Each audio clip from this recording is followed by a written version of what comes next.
Okay, welcome friends. तो यहाँ पे आपके जो मॉडल पेपर का सॉल्यूशन है, इसमें मॉडल पेपर फिफ्थ का यहाँ पे पार्ट सेकंड डिस्कस किया जा रहा है। तो देखो समझो यहाँ पे पार्ट सेकंड का पहला क्वेश्चन क्या कह रहा है। देखो which of the following is A correct, इसके बारे में पहले ये कह रहा है कि इनमें से कौन सा सही है। करेक्ट के बारे में पूछ रहे हैं, ठीक है, सही के बारे में पूछ रहे हैं। तो देखो समझो, देखो यहाँ पे दे रखा है 7 को, यहाँ पे क्या दे रखा है, 7 का बेस क्या दे रखा है 10 दे रखा है, और यहाँ पे क्या दे रखा है उसका इक्वल क्या दे रखा है 17 का बेस क्या दे रखा है 16। तो ये पॉसिबल नहीं हो सकता। देखो एक चीज़ आपको नॉर्मल सा ध्यान रखना है। देखो कोई भी जो बेस होता है आपका, सपोज को आपका बेस 10 है, अगर बेस 10 से नंबर को मैं अपर लेके जाऊंगा, अगर बेस 11 12 या 16 में लेके जाऊंगा, तो नंबर या तो इक्वल रहेगा या नंबर उससे कम होगा, ठीक है, ध्यान रखना। और अगर इससे लोअर में लेके आऊंगा, अगर इससे लोअर में लेके आऊंगा तो नंबर हमेशा बढ़ेगा, ठीक है। तो ये आपका एक बहुत अच्छा कंसेप्ट, इसको आपको ध्यान रखना है। तो पहला तो गलत बात है, ये गलत हो जाएगा। अब देखो ये कह रहे हैं 17 बेस 10 और 17 बेस 8, गलत बात है, क्योंकि यहाँ पे क्या होगा, जो 17 बेस 10 है और अगर मैं 17 बेस 8 की बात करूँ तो यहाँ पे नंबर क्या हो जाएगा, बढ़ जाएगा, ठीक है। तो आप इसको कन्वर्ट कर देखो, जब भी आपका क्या आएगा, रॉन्ग आएगा। देखो नेक्स्ट देखो 17 बेस 10 और उसके बाद देखो 2 के बारे में कन्वर्ट कर रहे हैं। तो देखो ये बाइनरी में बता रहे हैं, तो बाइनरी क्या होगा, देखो 16 और 4 यहाँ पे क्या हो जाएगा 20 और 2 22 और 23 हो गया, ठीक है। तो ये भी गलत हो जाएगा।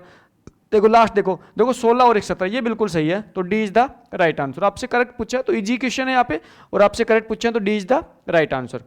देखो नेक्स्ट देखो यहाँ पे क्वेश्चन, देखो in an any organisation the company or firm the policy of the information security come under. देखो एक आपकी पॉलिसी होती है इंफॉर्मेशन सिक्योरिटी की, वो किसके अंडर में आती है। तो देखो ध्यान रखना, एक उसका अगर मैं बात करूं यहाँ पे, तो आपकी एक पॉलिसी होती है जिसको क्या कहते हैं हम, जिसको कहते हैं CIA।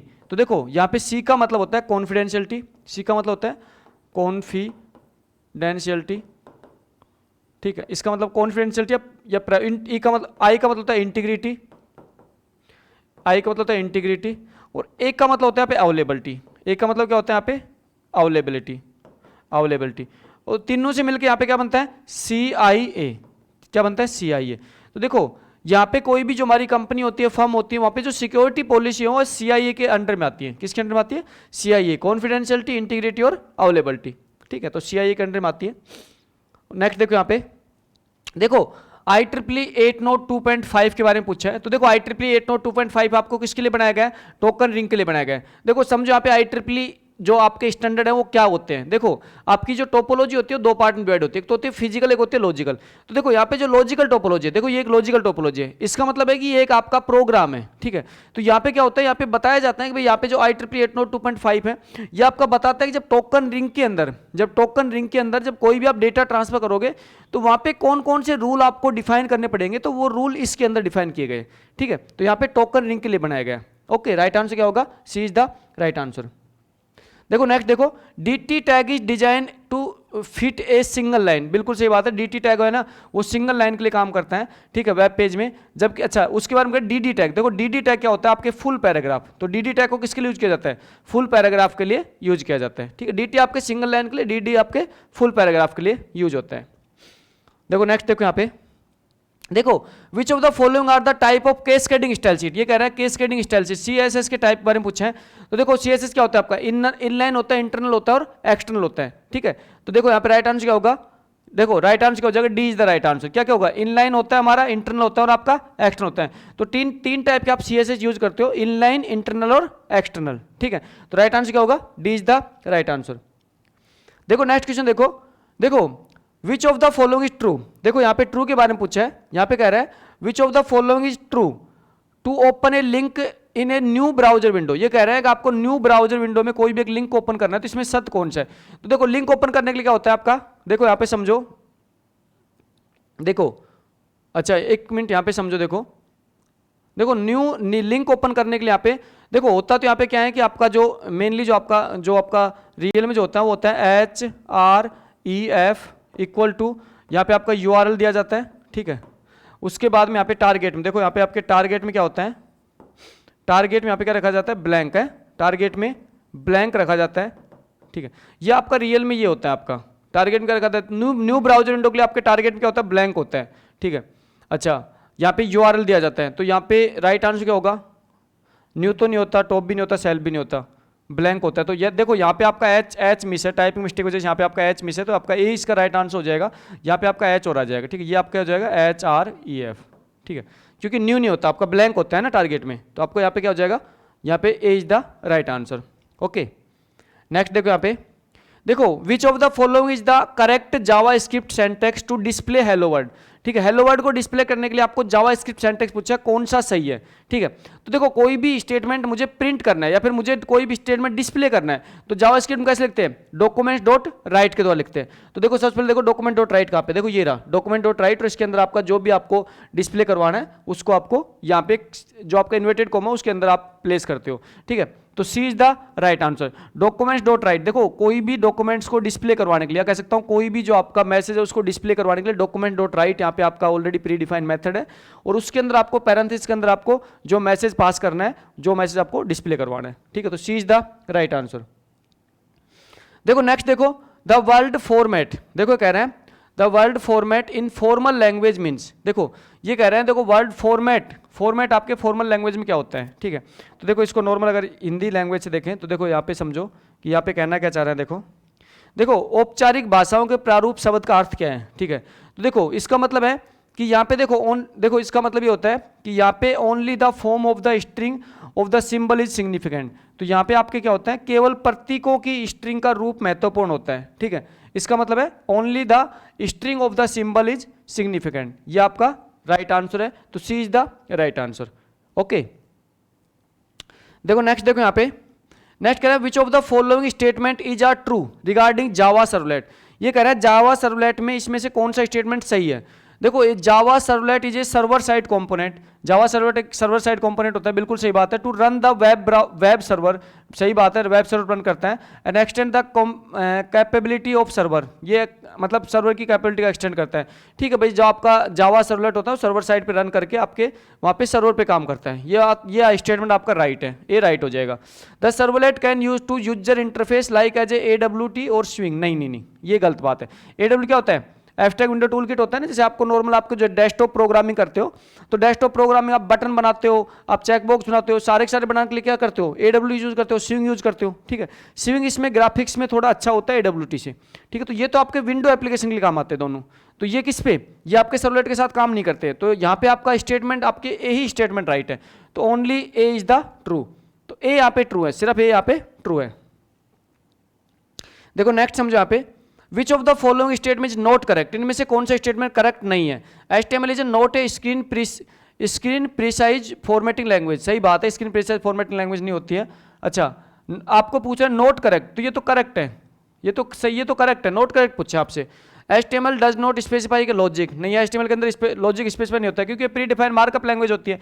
इसके अंदर तो प्री डिफाइंड टैग है, उसकी सहायता से आप क्या करते हो, डिजाइन करते हो। DHTML is use to see developing highly interface web page.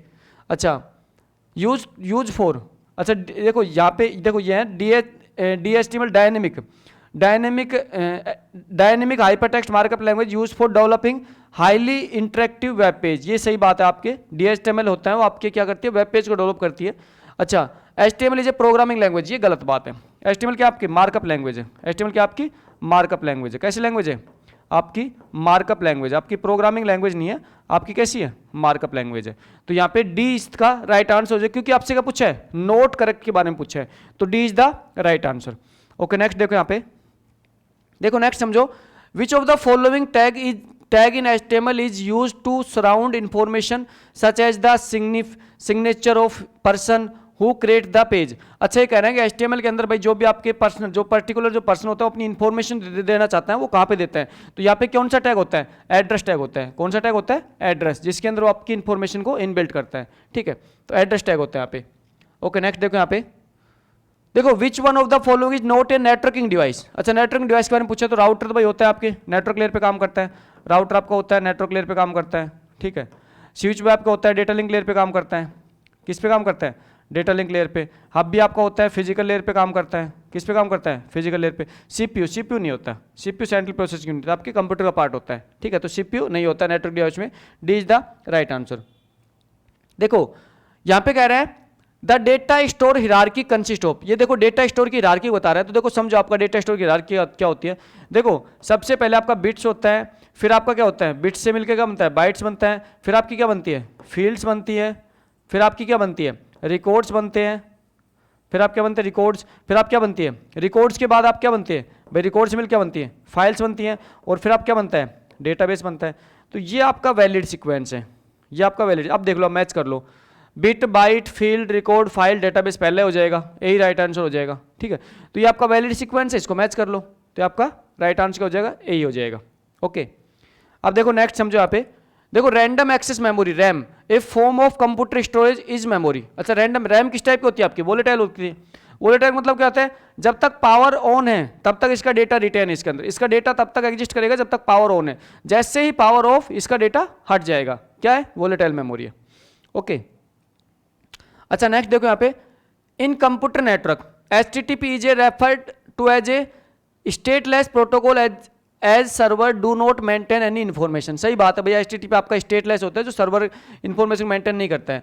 अच्छा, about the past client request, client की रिक्वेस्ट को स्टोर नहीं करता है। HTTP is A acronym. अच्छा HTTP, ओके, देखो आपसे इतना घुमा के HTTP की फुल फॉर्म पूछ रहे हैं, ठीक है। तो HTTP क्या होता है, हाइपर टेक्स्ट ट्रांसफर प्रोटोकॉल। तो राइट आंसर क्या होगा, राइट आंसर क्या होगा भाई, hyper text transfer protocol, B is the right answer, B is the right answer, hyper text transfer protocol.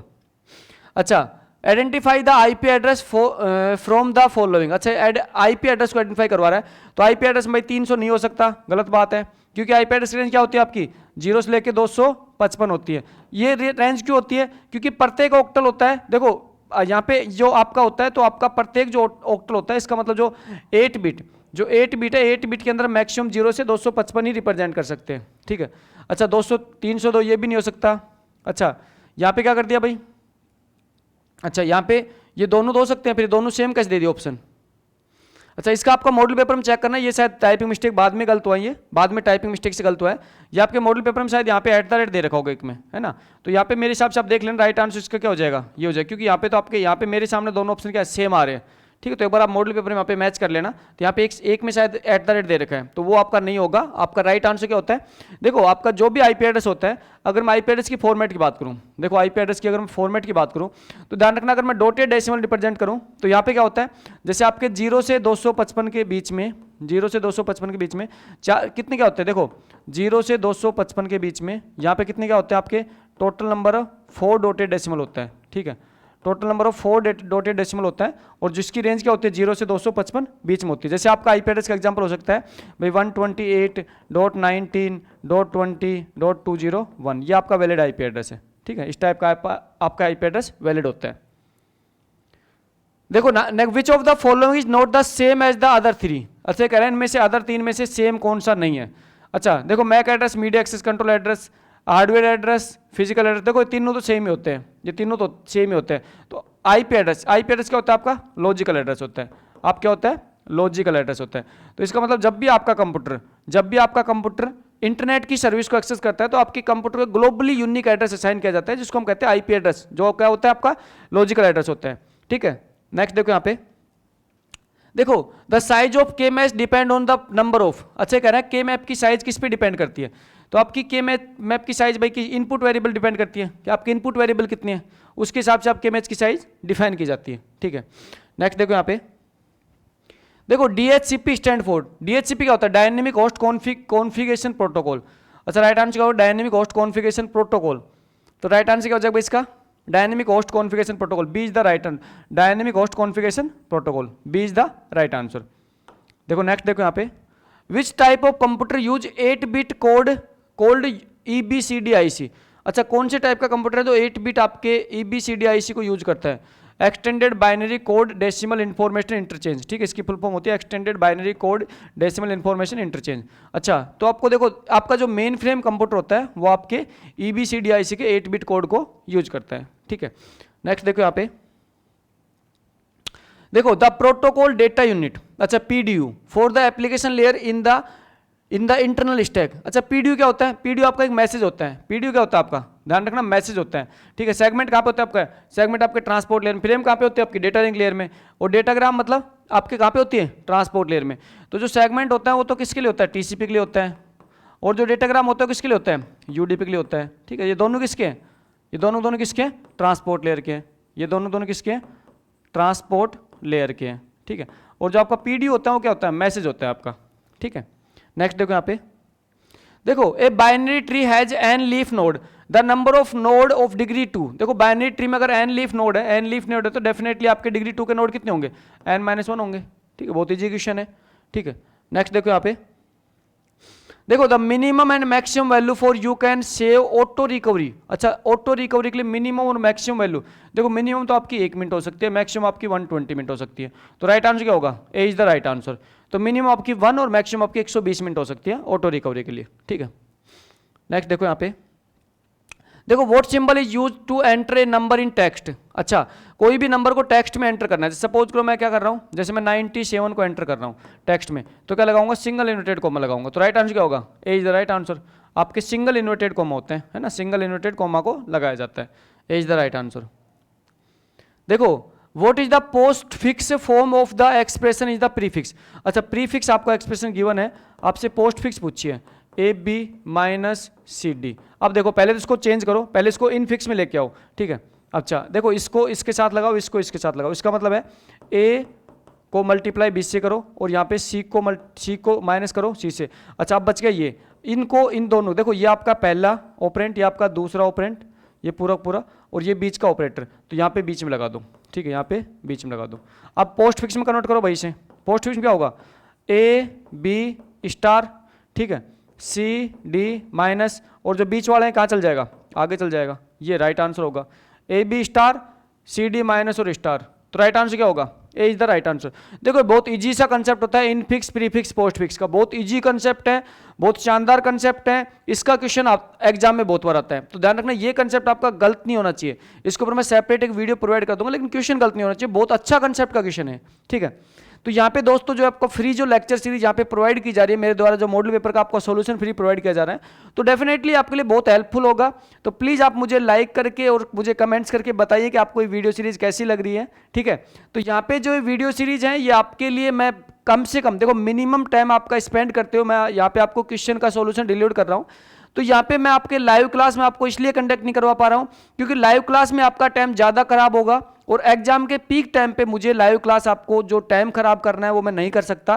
तो यहाँ पे आपका सॉल्यूशन, बेस्ट सॉल्यूशन यहाँ पे ये है कि यहाँ पे मैं आपको साथ में यहाँ पे आपको क्या कर रहा हूँ कि यहाँ पे जो क्वेश्चन को आपको नहीं आ रहा उसका मैं सॉल्यूशन प्रोवाइड कर रहा हूँ।